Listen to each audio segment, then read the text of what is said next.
Let's take it to YouTube. I ain't gonna hold you. If you've been here for the beginning, I just want to take the time out to say I appreciate it. You know, started from the bottom. Now we had 26 followers. Listen, I appreciate it if you've been here for the beginning, man. I'm trying to stay as consistent as possible. I know how easy it is to start slacking, but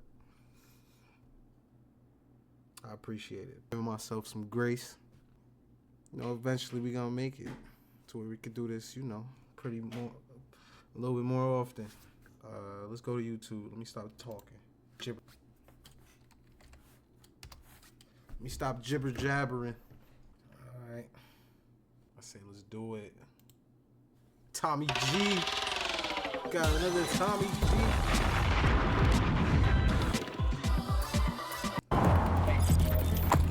Go, Tommy G in the building. Welcome to Jacksonville. Hey man, show me your fucking hands. He's in the house. Right here, Kyle. Right here, Kyle. Night Patrol. This graveyard shift is notorious among police officers for being the time when wild things occur. You could be having a quiet night on the job when all of a sudden you get a call into someone's worst nightmare. Kidnappings, robberies, home invasions, and domestic violence. In this episode, each one of those scenarios I just mentioned happens. Today's episode takes place in Jacksonville, Florida, which has long been known as one of Florida's most dangerous cities. But as of recently, something remarkable is happening in Jacksonville. Under Sheriff T.K. Waters' leadership, crime stats are dropping rapidly. In fact, homicides are down about 50% year over year. And in this episode, you will meet the boots on the ground characters behind these crime fighting efforts. Over the course of 2 nights with Jacksonville Police, we venture into the darkness on night patrol with the police and also with a K9 unit. This episode is part 2 of a 3-part series we shot with Jacksonville Sheriff's Office. Oh, this is the second part. We gonna have to go back and watch the first part. Unless I did already. In my own time. Folks, we're in Jacksonville, Florida, here for a police ride along.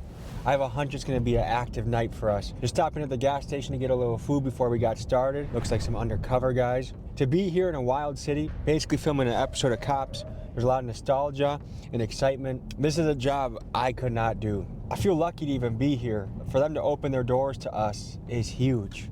And I think goes to show the trust that we've built, that no matter if you're a billionaire, a fentanyl dealer, a police officer, a rapper, that we're gonna take care of you and do a good job telling your story. Hey, how you doing, man? Good, how are you? Good. Nice to meet you. I'm Tommy. Nice to meet you. How are ya?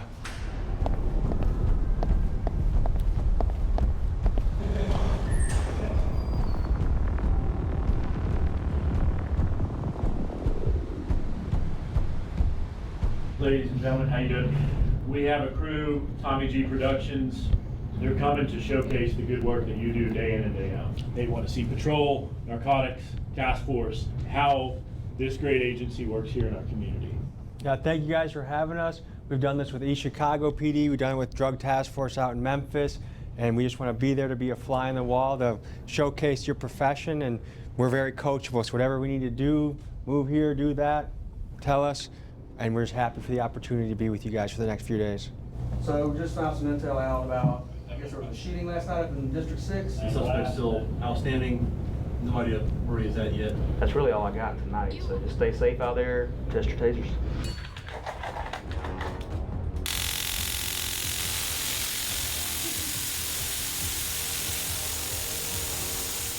What's the plan of attack today?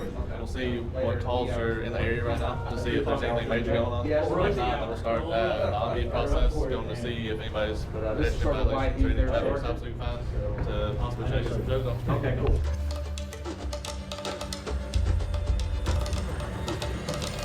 So give the people the lay of the land. What's the situation that we're walking into? Possible 30 in progress, which is a person that was abducted.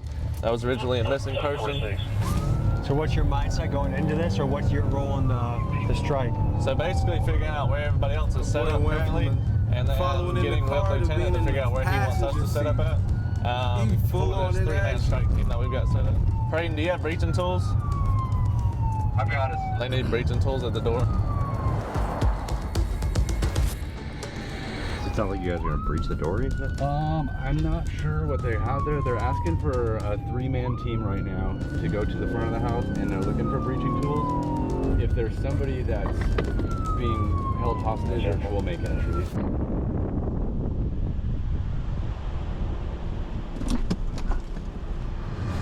What do we know so far? We have a little girl in the house, she's 15 years old. See.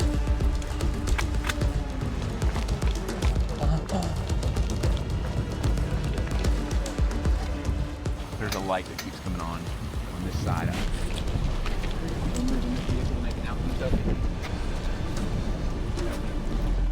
Let's move. I want to move the light. I don't want her to be in the left side. Hey.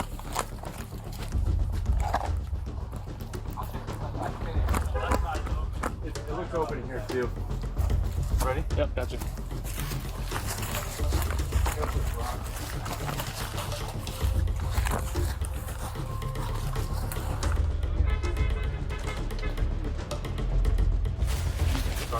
Yep. Stay to the side of the car.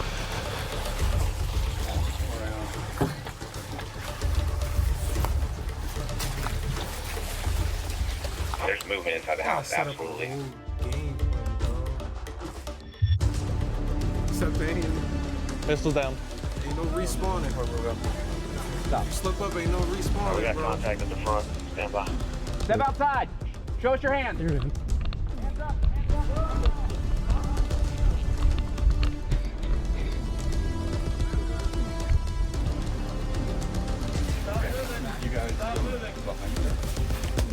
Guess it's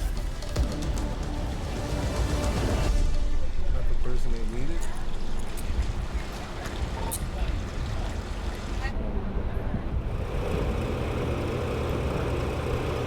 Like I said, we'll explain everything in a minute, okay? Pretty smooth, huh? I got everything figured out. I would just like to know what the heck. Okay, so we got a call from A resident? yeah, it was a juvenile saying that she was being held captive here. No, there's no juvenile. We are the Okay. only ones here. I believe it. But we just have to verify.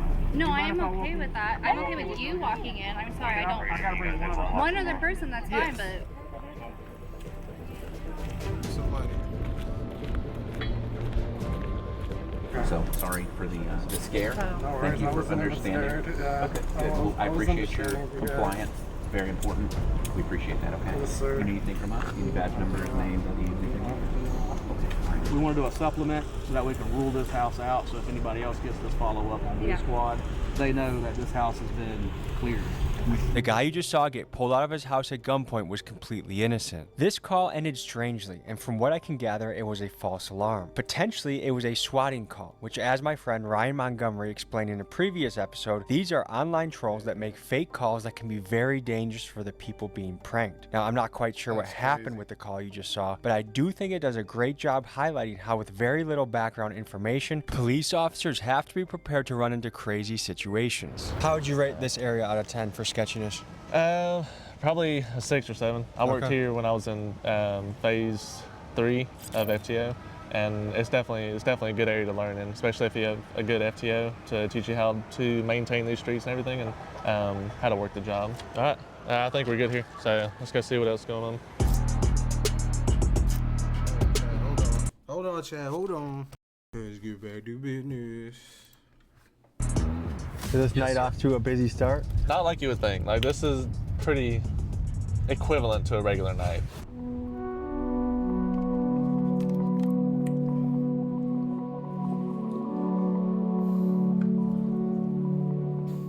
So we're here about to have a meeting with the sheriff, TK Waters.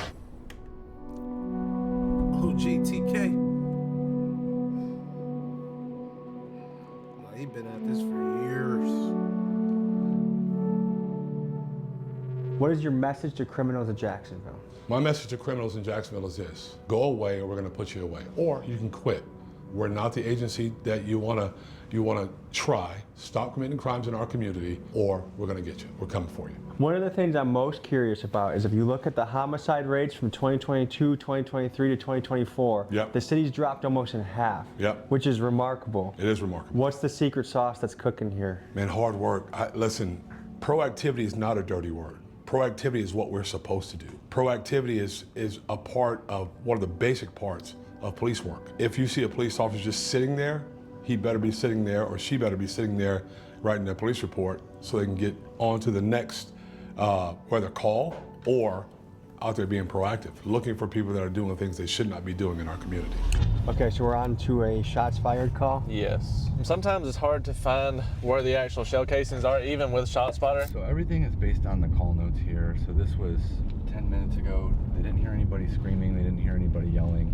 You kind of got to go in thinking that the people who did it are probably already gone, but you always want to keep your head about you. The person that reported this, what are the odds that she'll actually speak to you now that you're here? Both of these people are not wanting to speak to us, so they're just informing us that there was shots in this area and they want us to come and check it out. And they don't want the neighborhood to see them talking to you. Exactly. Unfortunately, things like this, since it's not a specific ShotSpotter area, we just have to get out and canvass the area for possible casings, anybody possibly hurt, and then if we do find the casings, then we collect the casings and take them into processing. This is the NIBIN laboratory for the Jacksonville Sheriff's Office.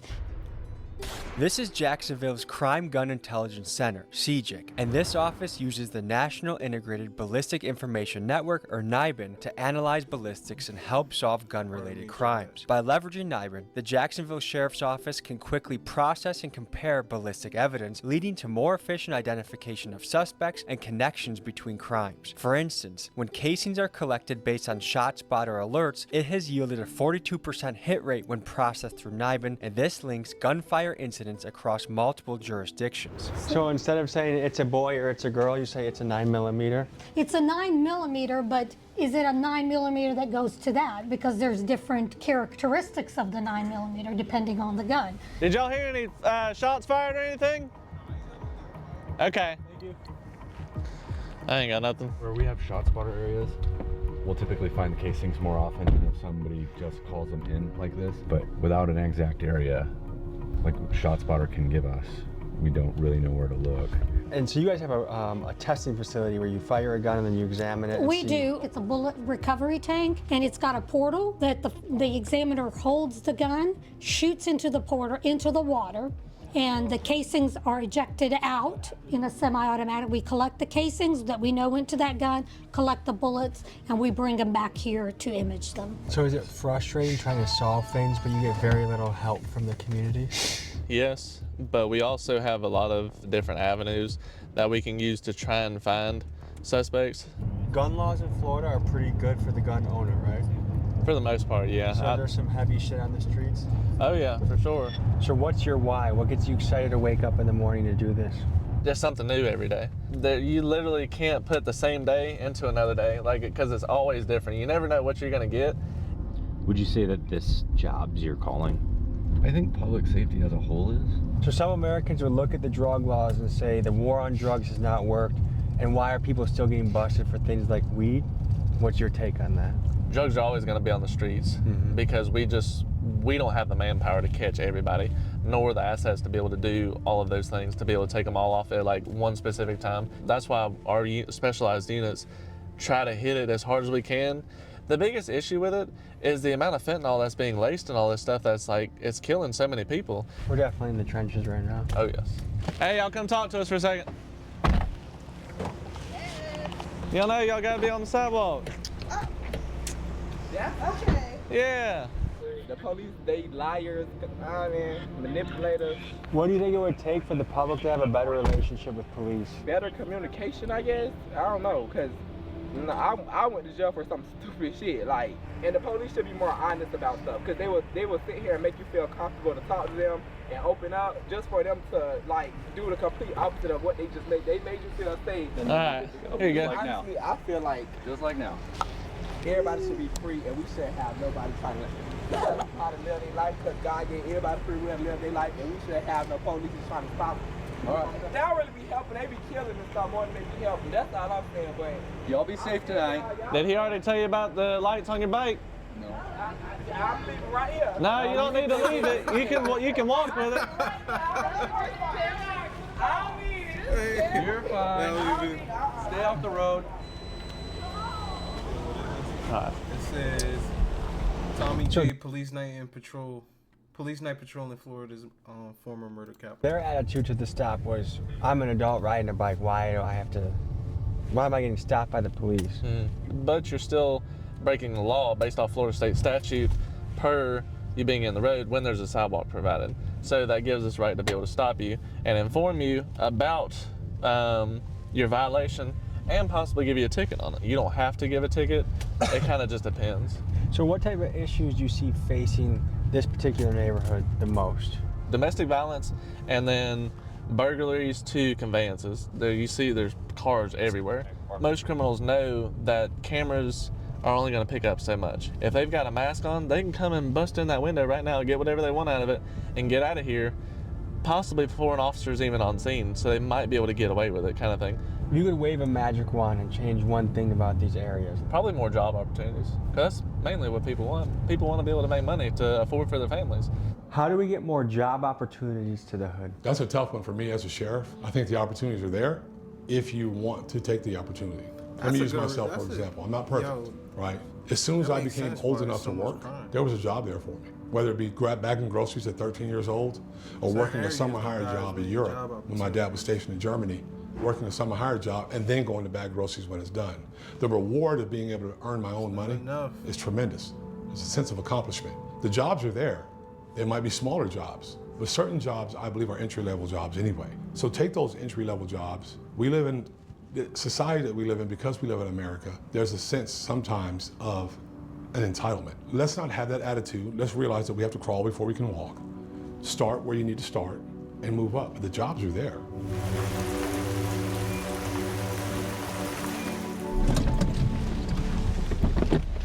Officer Crane with the Jacksonville Sheriff's Office. The reason for the stop is you're missing a headlight up here. I didn't know. What goes through your mind when you first get pulled over? Man, what the hell they pulling me over for?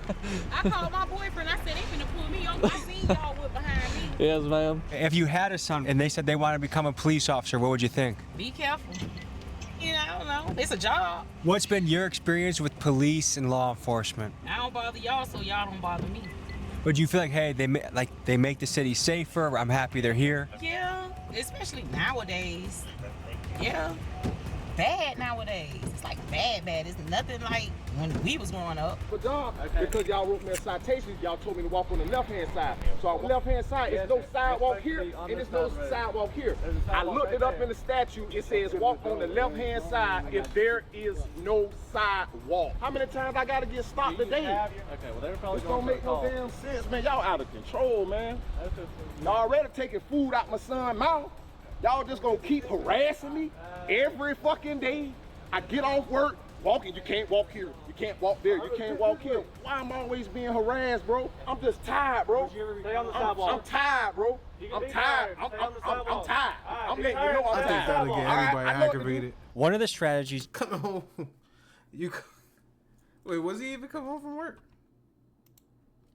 Or they just stopped him? I guess. Y'all just gonna keep harassing me every fucking day. I get off work, walking, you can't walk here, you can't walk there, you can't walk here. Why am I always being harassed, bro? I'm just tired, bro. Stay on the sidewalk. I'm tired, bro. I'm tired. I'm tired.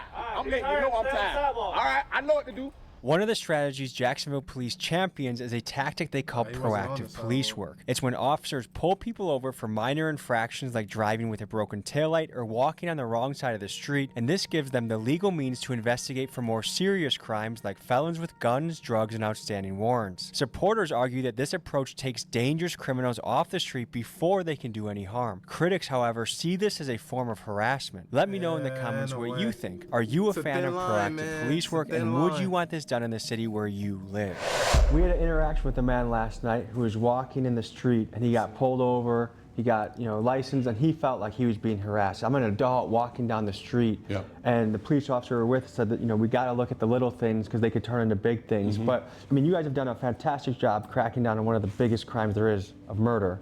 How do you balance that with not being overbearing on the population? I'm an adult walking down the street. Why are you pulling me over with 2 squad cars? So first of all, where was he walking? Second, what time of night was it? Third, was there a call for service about a suspicious individual, which happens quite often. You don't do a drive-by when you're walking through a neighborhood. You do a drive-by because you're in a car with weapons and you shoot at people that, you know, whether it be a rival gang member or something like that. And then sometimes some innocent people in our community fall victim to that kind of stuff. So we stop cars and we look for reasons to stop cars. It's part of the process. It's part of what we're supposed to do. You can watch video after video of people saying, oh, you're violating my rights, you violate my rights. But if you call me because someone's in your neighborhood that you don't recognize, they look strange, I have a responsibility to answer that call and find out what's going on. In Milwaukee, the statistics came out, that's where I'm from, that police contact to civilians was down like 40 or 50%. They were less likely to do a traffic stop, less likely to pull someone over. We inherited things from that era of, you know, anti-police sentiment was at an all-time high. How did you guys combat that or work around it? You have to stay steadfast through the good and the bad. Every interaction with the police, for the most part, is negative, whether it be a traffic stop. It's not negative in the sense where the officer's unprofessional. No one likes getting stopped for a traffic violation. We just have to drive through that and push through that, one, with professionalism, making sure the public knows that we're doing this because we care about what's going on in our community. We want to make sure that our community members are safe. I know police are super important, and I know you guys do have a very dangerous job, and you guys take care of things that most people don't have the balls to take care of. But yet, he was an adult walking on the street. I've done that tons of times, and I've never gotten pulled over. Yeah. What would you say to that? That doesn't change the fact that he's still violating a Florida state statute. So you don't walk on your street in your neighborhood? Sure don't. Because we talk to a lot of guys in neighborhoods like this, and I think how they feel is they feel like it's one big system, guys in neighborhoods. What's going on in our community, we want to make sure that our community members are safe. I know police are super important, and I know you guys do have a very dangerous job, and you guys take care of things that most people don't have the balls to take care of. But yet, he was an adult walking on the street. I've done that tons of times, and I've Exactly. never gotten pulled over. Yeah. What would you say to that? That doesn't change the fact that he's still violating a Florida state statute. So, if you're walking on the wrong side of the wrong side of the street, that gives you probable cause to question me. It's one thing to inform me of, you know, something wrong, but you gotta question me. So you don't walk on your street in your neighborhood? Sure don't. Because we talk to a lot of guys. Say he don't walk on the streets of his own neighborhood. Guys in neighborhoods like this, and I think how they feel is they feel like it's one big system that's kind of against them. Yeah, unfortunately, it's not against anybody. We're just enforcing the law to mitigate other issues like the dude that got run over right here, just like that guy right there. No, that stop sign right there with the hand that says don't cross, and he's in the middle of crossing right there. Dude died right there, right in the middle of this road right here because of him and his violation. That is the exact reason why we do this stuff, is to mitigate these issues. And then he wants to come at me like I'm the bad guy when I'm just trying to enforce a law to keep him from getting hurt. Did you have to respond to that scene? I sure did. He was dead right here. Bro. You judge asking, people. It's not my job to judge asking their questions character you're not correcting. or them as a person. I'm just out here to enforce Searching. the laws. It's either 566, Signal 13, Acorn, and Church Street. Hey, man. You ain't got no light on this thing. You need to get one. You need one for the front and rear. You gotta have one, a white light on the front that's visible up to 500 feet, and then a red light on the back. And you gotta have a light on here. We got a lot of people getting hit out here. Thank you. Just hang out with us off. I'll be right back. She works at Daly's in Mandarin. Holy cow! She rides her bike to and from work, hour and a half every day. Yo, that's commitment right there. Yeah, that's a long way. Here you go. You're all good. Just make sure you get a light for the front and the rear of it, okay? I already have scares on the bike, so. Exactly, yeah. We ain't trying to have scares on the bike. That's why we pulled you over, just for the same instance. Yeah, So, I get you. that's a long way to ride a bike. Holy cow. Yeah.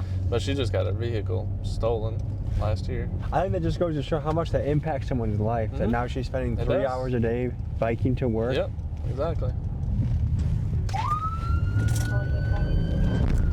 What are we running into? So we got a 21 burglary to a residence. Just occurred. Complainant residence suspect is complainant's son. So possibly could be civil because they're family members, but we still don't know that yet. Son came in through the window. It could be civil because the son could have a key, but she's saying. Bro.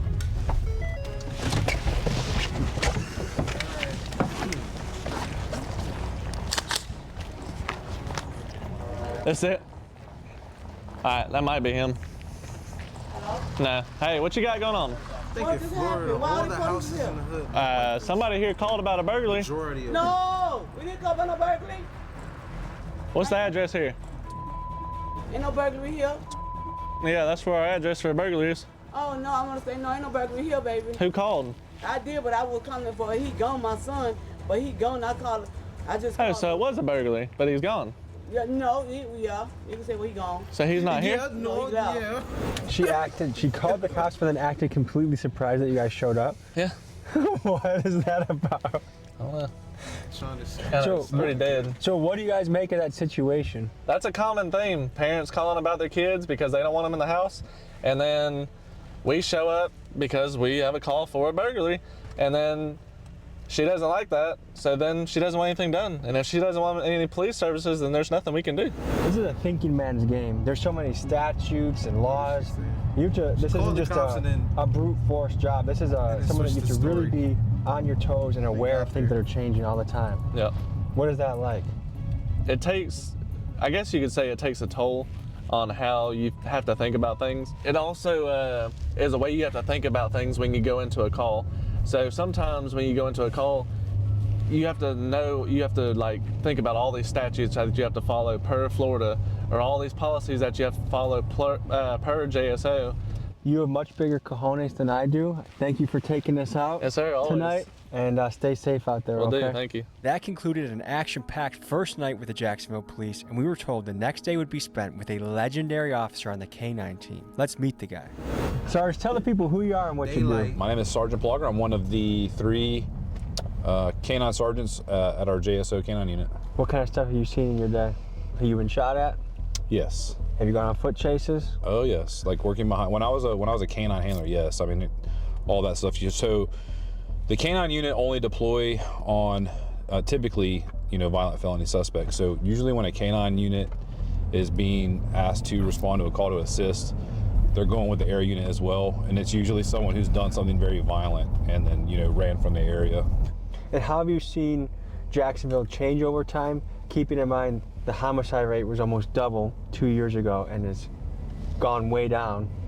Yeah, so our sheriff, TK Waters, has done a phenomenal job. He's definitely increased the proactive policing initiatives, putting those officers in areas that are extremely more violent than others. What's the secret sauce that's cooking here? Man, hard work. Listen, and I think everybody knows this. 2017, 18, 19, 20, weird times in the United States of America, where you vilified, and you get to a point where around the country where, all right, I want to do this, I love my community, but if I do this and then something rough happens, they're gonna persecute me and drag me on the news, drag me on YouTube, Facebook.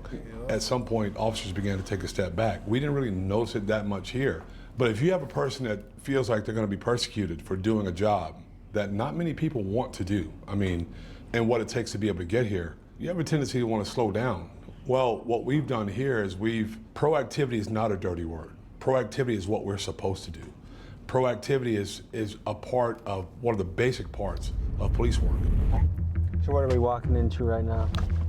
It's just a parking garage we were using for training. This is a 4-day tracking class put on by a really good trainer.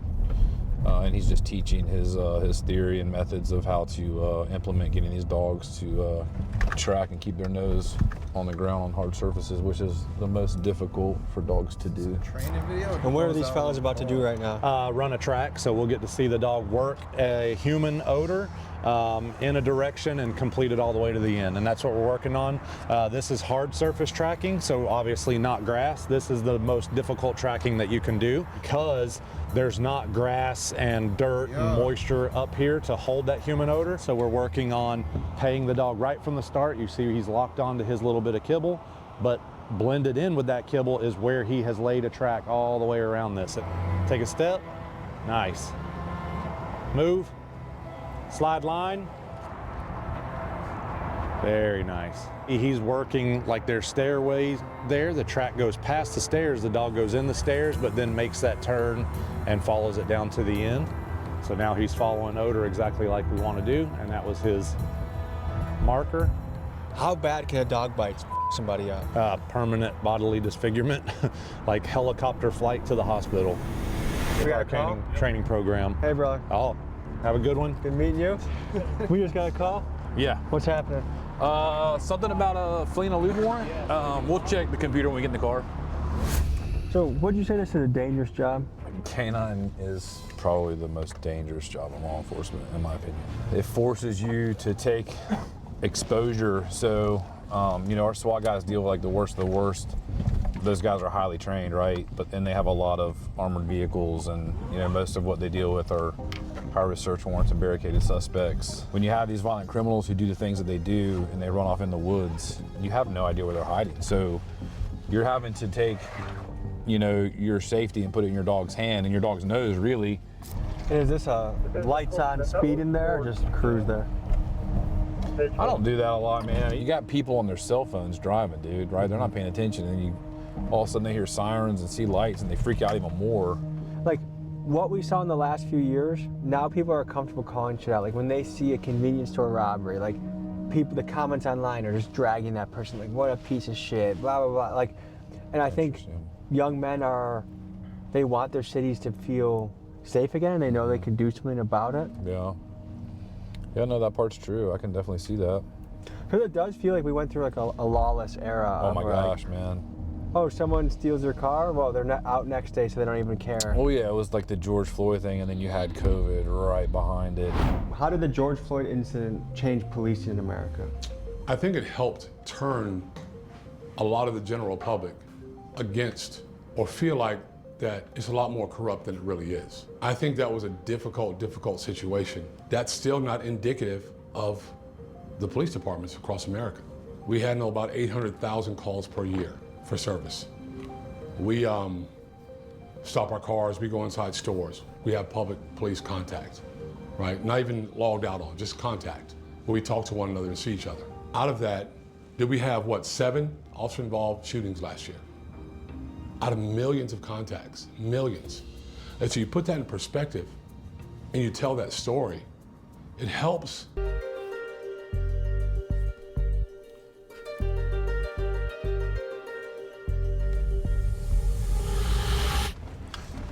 So what's this call for? Robbery, business advised. They just left, 23 to a business, unknown, vehicle description, into the store, took everything from jewelry case. Yeah, they smashed all the jewelry cases and took everything. 2 miles out. Is that his name, Zeke? Zeke, yeah. So right now Zeke's hoping that somebody starts running. Yeah, so he already knows what time it is, especially when we start keying up on the radio. He's about a 7-year-old dog, so like by now he's kind of understanding what the game is,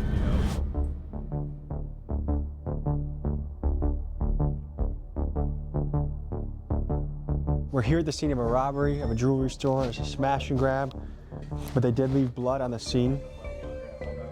But we're trying to figure out, there was 2 suspects, where they went, whether they took a vehicle, and how much is missing. So the employees are shell-shocked. They just had a crazy thing happen on their watch, and they're kind of picking up the pieces and packing up and going home. And so this is now the investigation starts. Tracking these guys down, trying to figure out who did it, where the loot's going, and apparently it was just tax season, so people have been running in here buying things, so there's a lot of activity, hard to sort out who may have been who. So now the police are trying to look for suspects and figure out the next step. Does any part of you get excited for calls? Like, man, So that is my problem. I absolutely love it, right? But I have to make myself stop because that was the whole thing. The pact that I made with my wife. Hey, I'm gonna get promoted and I'm gonna get away from the craziness because it's not just me that goes through this. My wife goes through this stuff too, right? Mm-hmm. And when my police dog got shot, man, it hit us, man. It hit us hard. That was very traumatic. So how did your life change after your dog got shot? Oh man, it was very humbling to go through something like that. Numb to it, you're not as affected, but then yeah. I think it was worse because you have a working relationship with a dog that, I mean, dude, when I was working that dog on call, I was with that dog more than I was my wife. Officer Plogger is referring to one of the most gut-wrenching moments of his life. 3 suspects on the run shot at police and the police returned fire. In the chaos that ensued, Plogger's dog Huck was hit with multiple rounds. Frantically trying to stop the bleeding and save Huck, the police put pressure on his gunshot wounds and quickly got the dog on a helicopter to an emergency vet. Huck unfortunately lost part of his front leg from his injuries, but the good news is he survived. He had to retire from his canine duties, and he now lives full-time at his pal, Officer Plogger's house. We're en route to a domestic violence call. Looks like dating violence, where an alleged battery occurred, and it looks like the female half is waiting for officers to make the report, and that the male half, it looks like his whereabouts are known. Officers received a call about a woman who was terrified of her boyfriend. Supposedly earlier in the day, he beat the hell out of her and she was scared to return to her house because she feared he was waiting for her there. Because this was allegedly the boyfriend's 3rd domestic violence incident, it elevated his case to the felony level. Officer Plogger and his K-9 team was called in on this operation to catch the boyfriend and ensure he didn't scurry away. The police met at a nearby gas station to game plan for his takedown. I ain't gonna hold you. What's your like a lot of action in this one. So if he's not in the driveway. You can have eyes on. All right, so you want me on Leona by the drive? We need to reach out to her and see if she saw anybody pop out. No, I think he's long gone now. Is that busted out?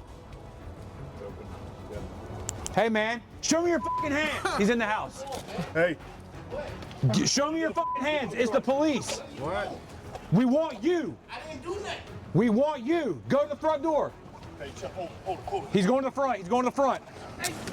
Right here, Kyle. Right here, Kyle. Put the dog in. Put the dog in. Get your dog out. Put the dog in. It's for my safety, bro. Wait. Get out. Get out right now. You're gonna get bit. I'm coming. Get out right now. Get your ass out the house. Go to the ground. Go to the goddamn ground. Go to the ground. Go to the ground. What am I baby time? Go on your fucking stomach. I'm on my stomach. Don't you fucking move. I'm on my stomach. My name is Octavius Alexander. I stay in this house. The key in my pocket, Mom. Relax, buddy. Relax. I'm relaxed. We're gonna tell you what's going on when we're ready. Just chill. Oh my God. Is there anything I need to know about any weapons or anything? I got weed in my pocket. That's it. I stay here. You can call the owner. She we will. Man, listen, man. Y'all tripping, man. And you got the dog finna bite me and shit. You threatening to bite me with a dog and all that. I ain't did nothing. And I got the code to the house. How the what is going on, bro? That guy was as close as you can get to getting dog bit. Because going by what the victim stated, he's not supposed to have a key to the house. So they're gonna have to revisit that and question her why he might have a key. At what point will you explain to him? I'm not. That's their job. We did what we came to do, which was locate him. So, and hypothetically, if I'm in an arrest situation,